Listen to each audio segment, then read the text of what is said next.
and welcome to the Seven Figure Authorpreneur Podcast, where we empower authors with tools, resources, and inspiration to build prosperous book brands. How are you, Alyson? I am so good. I am thrilled to be here with you today to talk about one of my favorite topics, just ghostwriting. Oh, guys, don't get spooky because I know you hear the word ghost and you're like, I'm afraid of, but we should not have that fear in writing. In fact, the whole premise of today's interview is to really understand ghostwriting. And I am, again, thrilled that we have someone of Alyson's caliber to be speaking on this topic. So let's dive into these questions. Here's my first one. Can you explain the concept of ghostwriting just on a basic level for our audience? Absolutely. So the easiest way to say it is I help people write their book. That's the simple. The other thing I love to say about ghostwriting is to use the analogy that I'm a midwife. So people have their book babies, right? They have their ideas, they have their passions, their experiences, their research. And I am the one guiding that process for them, telling them what to do next, explaining what will happen, what the next stage is, and helping them to bring that book out into the world. Wow, you said some keywords that really stuck out to me: midwife, guiding, and very supportive. Guys, I want you to hold those words near to your heart, because whatever fears or things that weren't true that you heard about ghostwriting, or even maybe some people you know closely might have had a poor experience with it, we're going to talk about it from a perspective that you can really develop your own opinion based on facts, okay? All righty, let's move to the next one. Could you walk us through the typical process of working with a ghostwriter? I'm speaking of from that initial idea to the finished manuscript. Absolutely. So I have my 3 steps of ghostwriting that I help guide all my clients through, where we find clarity, write, and edit the book. So the first stage, that finding clarity, is where the author and I are really getting a strong foundation for the book. We're determining who the target audience is, what are their pain points. We make sure we have a very clear vision, and then we do some market research, see what else is out there. And finally, we end with a really strong outline. So that usually takes about a month for most clients. We put in that work up front, and then it helps everything else go so much more smoothly. So my second step is the writing process, and that's where we do about a chapter a week. So the client and I will meet for about an hour. This is where they're really just pouring out their ideas, their stories, their research, and I am taking lots of notes, and then I write the chapter, send it to them a couple days later. They give me their feedback, and we kind of have this collaborative dance back and forth until they love the chapter, and then we move on to the next one. So that's finding clarity and writing. And then the last step is editing, and I help do that in 2 ways. I help the author with the self-editing process, so I make sure they are in there reading the whole thing, approving it, loving it. And then we also have a professional editor that comes in at the end and does that amazing final polish for us. I'm hearing about your process. It seems like it's very empowering and collaborative. Am I correct? Yes, absolutely. Do you find that many people who are considering ghostwriting often they misunderstand that the process is the way you described? Yes, that is a common misconception. People think that, they're going to talk to me once and then, a few months later, I'm going to return a book to them. And so they don't understand, this really is teamwork. This really is a meeting of the minds, that really I want all of the ideas to come to them, so that, that it is an authentic book to who they are and to what they want to share with the world. Now, would you say that there is a typical type of person or writer that usually is a good candidate for ghostwriting? Yes, absolutely. So I work with a lot of people that are CEOs or founders of companies, or maybe they're just kind of starting out as entrepreneurs. They have all the passion in the world. They have tons of knowledge, but they don't have, a ton of time. They don't have the writing experience or expertise. And so those are the kind of people I love to work with, that have really clear vision of what they want to share. They're building maybe another business around this main idea that the book is going to be centered on. And they just need me to come in and to do the book part of things, but they're so clear on everything else. And those make amazing clients for me. So glad you broke that down because a lot of people that I've had conversations with as a publisher, they don't understand ghostwriting. So even if they're considering it, they're not also equally considering if they might actually be a good fit for it. Will it really work for what they're trying to produce? Will it work for their lifestyle? It varies. So thank you for clarifying that. Now, I'd Mhm. like to go to our next question. Ghostwriting relationships can vary greatly. Would you agree? Yes, absolutely. So some authors prefer a more hands-on approach, while others are more laid back. How can authors effectively communicate their expectations and preferences to ensure a successful collaboration with the ghostwriter? Such a great question. I love these. As the author coming into this, you want to find a ghostwriter who is really clear on their process, who knows what works best for them, that knows, that they can be very clear and articulate that to you. That aligns with my vision for this project. Or, you know what? That's not exactly in my timeline or, the amount of time I can put into this. And so, no, that's not a good fit. So I think it's both sides being super clear about what they want and then, communicating that effectively. It was so interesting that you brought up the fact that in order to be able to really make a good decision on if a ghostwriter is a good fit, you need to be clear in your own process. You need to be clear in your own Mm-hmm. expectations. I won't even lie, guys. I did dip my little big toe into ghostwriting for one project. And one of the biggest obstacles and struggles that I had with the author was that they weren't clear on their process. And me, with my big heart, I wanted to help them. And so, what should have taken probably 5 to 6 months, like you said, took almost 2 years because we were going back and forth. The commitment wasn't there. They didn't really understand it. And I, honest to goodness, didn't understand outside of just writing technically. So thank you again for bringing that up because clarity starts with you guys. You have to understand that there's a level of clarity and confidence about the message or story or idea that you want to communicate in your book that you have to bring into the relationship. Otherwise, it may not work the way you desire. Am I right or wrong? Absolutely. Yes. So, so true. Woo, woo, woo, guys. We are getting down to the nuts and bolts of ghostwriting. Let's move along to the next question. Many authors might be concerned about maintaining their own voice and authenticity when using a ghostwriter. How can authors ensure that their unique style and perspective will shine through a ghostwritten book? Yes, this is probably one of the biggest concerns that new clients bring me, one of their biggest questions. So, those first 3 chapters take a little longer than the others because they're really the time when I tell the author, if there's one word that I use that you're like, I never use that word, tell me, I need to know. So, I ask for a ton of feedback in those first few chapters because it is, in some ways, it's like learning a new language, right? It's learning how that person talks, what kind of examples they like to use, how they like to flow their words. So I tell them that right up front. And I find that when we both, put in that work for the first 3 chapters, then we're really, can move more quickly and I've got their voice down. So I would say, look for a ghostwriter who's a great listener and who's open to editing. I had a client tell me one time, he gave me the feedback at the end, for my business. He raved about all these great things. And then he said, the best thing about Alyson is that she has no ego. And I was like, that's very weird feedback. I don't know how I feel about that. But what he ended up saying is, I didn't take offense. It's nothing that I ever take offense if something needs to change because it's all about the author, right? It's their book, it's their baby. I'm just the one facilitating the process. So there's no reason to get offended or defensive. So yeah, I would look for those 2 things in a ghostwriter, a good listener and someone who's very open to feedback and edits.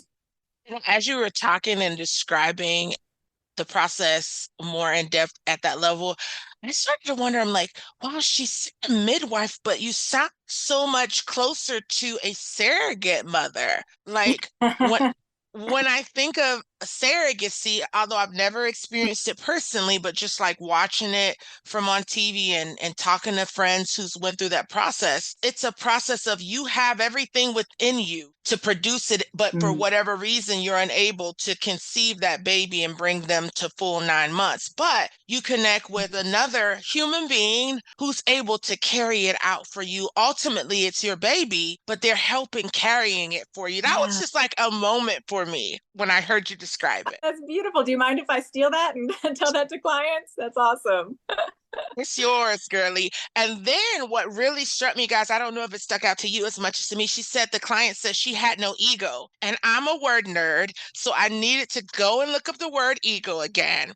And ego, by definition, is a person's sense of self-esteem or self-importance. And when you said that, what it resonated with me so deeply is because in order for you to really project my voice through your expertise, you have to really have no ego. That was honestly one of my biggest conflicts in writing. I had a way of saying things. I had a way of structuring words and structuring sentences that really didn't reflect the gentleman's voice. Now, here is my follow-up question on the voice side of things. And while we're talking about maintaining authenticity, what if a writer doesn't know their own voice? Yeah, I love these questions. This is awesome. Yeah, so absolutely. So one of the things I do during that finding clarity stage, the first couple times we meet, is I ask them to give me anything they've written before. Hey, I see that you use this word a lot. I'm almost pointing out what they haven't seen before about their voice, which is sometimes a really fun process for me. They come away with a greater understanding of what their voice is. And then the other thing that I would say is that I also tell people, we don't just have one voice, because think about if you have this great story to tell someone, and you're going to tell this story to a child, you're going to tell it to your partner, and you're going to tell it to the postman, right? You're not going to tell that story in the same way. You're going to adjust your voice. So yeah, there's a lot of work we do around voice. It's something that I really love about ghostwriting, because I feel like it helps me connect with people on a deep level. They're teaching me their voice. I'm pointing things out to them about their own voice. It's a great point of connection. Wow. I love it. And you brought up another experience I had with an author that came to us through someone else, and they had tried a ghostwriter. And the biggest point of contention in their process was the voice. Now, the issue was because all of that clarity you're describing, you do in your first phase of working with an author, it didn't happen. So the ghostwriter, who was absolutely a phenomenal writer, but was not able to lower their ego enough to really portray that person's voice, and they were writing profanity in there to really like hone in on certain points that seemed completely right to them, but not right to the author. But on the author side, they were not speaking up. They were just silently struggling with, how do I say something that about something that everything else except this one word does not actually match me. Can you say something that what would you say to an author that may have that fear? Well, how do I speak up? They put so much time and energy into the work that they've done, but this one word does not match me. Yes, I would say definitely remember that this is your book, that your name is on the book, that it is your baby. It is your, representative out in the world. And so it's so important that that book is authentic to your voice, to your vision, to how you speak, and that a good ghostwriter and somebody who loves the process of ghostwriting, they're going to be open to changing those things. They're not going to take offense. They're going to know that it's part of the process. And so before you find yourself stuck in that position, I would encourage you, when you are vetting ghostwriters, when you're interviewing them, I'd encourage you to interview at least 3 or 4. I would specifically ask that question. Hey, if we get into a chapter and I don't like how you word something, how do I bring that up to you? What is your response going to be? How open are you to feedback and collaboration? Ask those questions up front so that you don't find yourself stuck in the middle of a book and feeling like it's not representative of who you are. Oh my goodness. I could not add anything else if I wanted to. Write that down, apply it, use it, guys. Serious. On to my next question. Writing styles and genres, they also vary widely. How do ghostwriters adapt their skills to cater to different genres, whether it be fiction, nonfiction, memoirs, self-help? Could you share an example of that with your experience? Absolutely. So I would say, again, when I talked about my process and I had to really refine that and hone that and get clear on that. The same thing with picking genres. So when I first started as a ghostwriter, I tried to write all the genres, right? I was like, if you want to write a book, I'll do it for you. And what I learned is that, hey, I'm not very good at fiction writing. It's not my area of expertise. It's not my zone of genius. So I'm not going to focus on that. I wrote a few memoirs and realized, these are important books. These are wonderful. But again, it's not really where my heart lies, where my vision, where my talents lie. So I'm going to let those go. And I found that the clearer I got as a ghostwriter on what kind of writing I do best, then I could connect with those writers that needed that kind of writing. And those led to the better books. So I would say from the author standpoint, again, find a ghostwriter who's clear about what they do best, that sticks to their zone of genius, and that they're not trying to just adapt themselves to everyone around them. And so, yeah, I would say that. And it's hard. I have people come to me for fiction books that sound amazing. And I have to say, like, wow, that sounds like an amazing book, but I don't think I'm the right ghostwriter for you. Let me refer you to someone else that really, is an expert in that. So again, it's that clarity, and it's communicating that to the author and between the author and the ghostwriter. Love the fact that you're reinforcing from the first point all the way through that clarity and communication is key. So good, guys. I hope you're grabbing a hold to that. I have a really good next question. I can't wait to share it. Alyson, can you share a notable success story where collaboration between an author and a ghostwriter resulted in a remarkable book? And what were the key factors that contributed to the success in the partnership? Absolutely. So I had a client who had actually written 3 books of his own previously, and he was a brilliant man, had already had a great platform in place, had great topics, but his books didn't do very well. They had kind of fizzled, and he was pretty frustrated about it. And so when he came to me, part of my process was reading those old books and evaluating them as somebody who has written dozens of books of what's working, what's not working. And what I realized is that he hadn't taken that step at the beginning to get really clear on who his audience was. He was trying to just speak to all sorts of different people. He was trying to talk to everyone and ended up talking to no one. And so when I guided him through that finding clarity stage, it was so eye-opening to him. And he told me after we wrote the book, he was like, writing this book was so much easier and so much, he said, I felt like I had this like narrow, clear vision rather than when I wrote my other books. He was like, I just felt like I was so overwhelmed and distracted by all the things I wanted to say. And so I was able to help him get clear on that audience, and that really helped streamline everything. And the amazing outcome was that he ended up getting that book published by one of the biggest, is a Christian book, is one of the biggest Christian publishers. And that book did so well for them that they signed him up to do a second book with them. So he outperformed his original books by, I don't even know how many factors of 10. And his message, the heart of his message was there in those first books. But when he added that point of getting clear on the audience, it was like, wow, then it really hit home and allowed him to really have the impact that he was wanting to have with his books. Is truly a remarkable story, Alyson. Thank you so much for sharing it. And I hope our listeners were inspired by it, because what I loved about the example that you selected was that he came in with writing experience, but gave ghostwriting a try and was able to create something that he always knew was within him, that potential to really have some high-level marketing success with his book. And he did so through a great collaboration with a phenomenal ghostwriter such as yourself. Thank you. Wow. Now, for those of us who might be on a tight budget, hiring a ghostwriter might seem like a significant investment. How can authors assess the value of what they're getting for their money? And what are the factors should they consider, like cost? How do they strike that balance between quality and affordability? I'm sure money is now rolling through everybody's head after they're hearing all of the value you bring. Can you speak to that? Yes, absolutely. And I hope I don't sound like a broken record, but I'm going to go right back to that finding clarity stage because a part of what we do during that stage is we get really clear on what the author's goals are for the book, of how they're going to benefit themselves. And what I tell authors at that point is that most authors don't make their money through book sales. That yes, they're going to make some money there, but that's not really the full value of a book. The full value of a book is how it promotes you as a thought leader in your space, how it builds trust with your audience so that they're more likely to buy your services in the future, how it opens doors for speaking opportunities.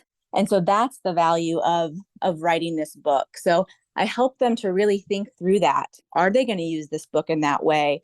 Are they going to, do they want to have a speaking career? Do they want to bring in more clients? And so thinking about it in that way, I've had clients that literally give their book away for free because what they find is that people read that book and then they come to them and say, hey, I want you to coach me in this, or hey, now I want to buy what you're selling because I trust you and I believe in you. And so we get really clear on those goals at the beginning, and that will help you determine if you can put out some, substantial money in the beginning for a ghostwriter and see that return. And so really weighing that and making sure that makes sense for you and for your business.